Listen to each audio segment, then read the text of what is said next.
La Russie a lancé une nouvelle vague d'attaques sur l'Ukraine cette nuit, frappant les infrastructures résidentielles et énergétiques.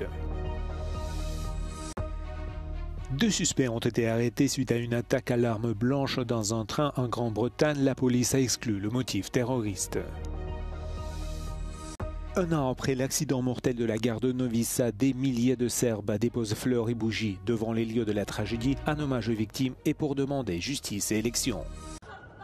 Dans le cadre de sa campagne contre le réseau énergétique ukrainien, à l'approche de l'hiver, la Russie a lancé une nouvelle vague d'attaques dans les nuits de dimanche, ciblant les infrastructures de distribution.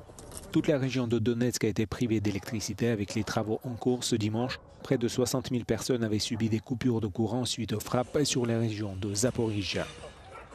Вискочив на вулицю, диму дуже багато було. У мене на кухні вибило вікно. Диму було таке, як угар такий. Темно, світла не було, якраз це було в нас планове відключення в цей момент. Au moins 13 personnes ont été tuées dans les frappes russes sur les régions de Dnipro, Odessa, Donetsk, Kherson et Kharkiv. La Russie a lancé 79 drones et 2 missiles balistiques sur des régions ukrainiennes. Par ailleurs, les forces de Kiev ont attaqué le port russe de Tuapse dans la région de Krasnodar. L'état-major ukrainien a confirmé les dégâts subis par la raffinerie. L'attaque aurait touché un pétrolier, des infrastructures de chargement et des bâtiments portuaires.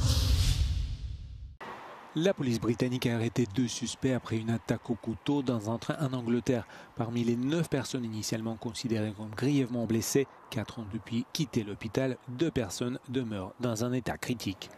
No information on the two individuals thus far. Very difficult to know exactly how both individuals were involved. Le train partait de Doncaster près de York et se dirigeait vers la capitale, Londres, lorsque l'incident s'est produit vers 20 h l'heure locale, provoquant le chaos à bord. I was in Coach G and there was quite a few people coming through Coach G and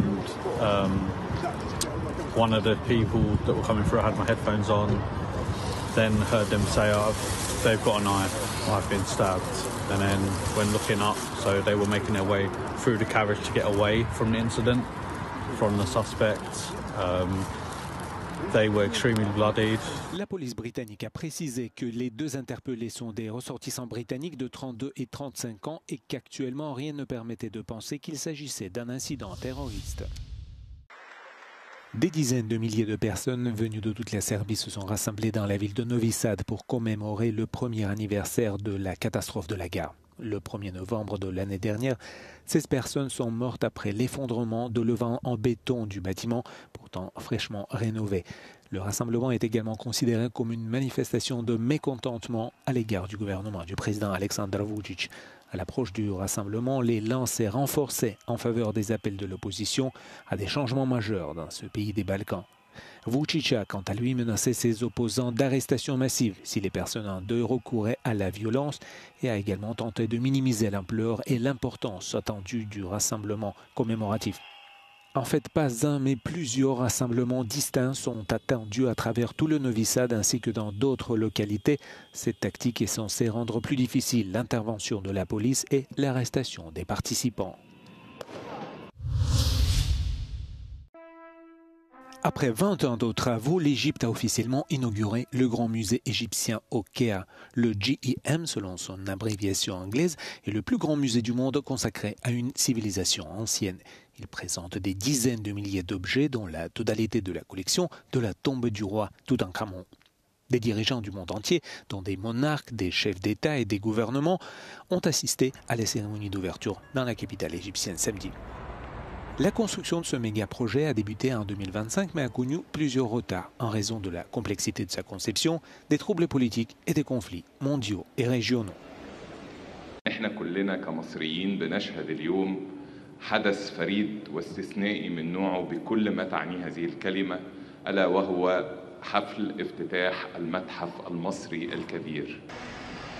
Le projet a été conçu pour remplacer le musée égyptien plus modeste situé dans le centre du Caire et vise à stimuler l'industrie du tourisme et l'économie de l'Égypte. Le musée devrait attirer 5 millions de visiteurs par an, ce qui le placerait parmi les plus grands musées du monde.